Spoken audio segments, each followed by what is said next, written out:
Solen er knap stået op, men indenfor på julemærkehjemmet i Hobro er børnene allerede godt i gang med dagens motion.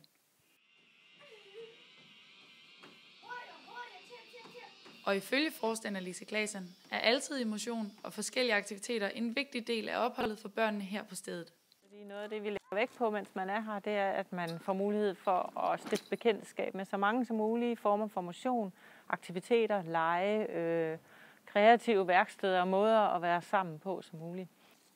En af de faste daglige motionsformer er en gåtur i Østerskoven, som sammen med Mariager Fjord danner rammen om julemærkehjemmet.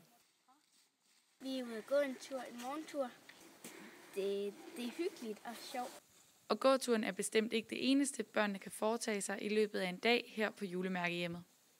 Så har vi vores svævebaner, vores legeplads, vores hoppepuder, bålplads, tarzanbane, rulleskøjtebane og så videre, så videre. Og ud over fysisk aktivitet er der også hjernegymnastik på programmet for julemærkebørnene. De bliver undervist i meget små hold, så de får støtte og ro til undervisningen.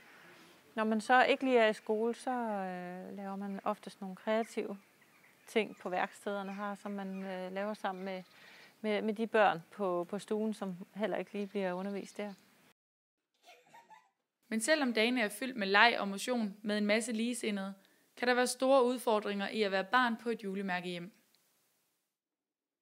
Det er ikke nok med, at man skal være væk hjemme fra alt det, man kender, men man skal også ind ad døren i en helt ny verden. Der er 47 andre børn, der er 32 voksne, man skal finde ud af. Der er nogle tider, man skal overholde, der er nogle bordskikke, man skal hjælpe hinanden, man har pligter, og man skal mande sig op til at deltage i noget af det, man tidligere måske har oplevet rigtig mange nederlag i. Så der er mange kampe, man skal tage med sig selv.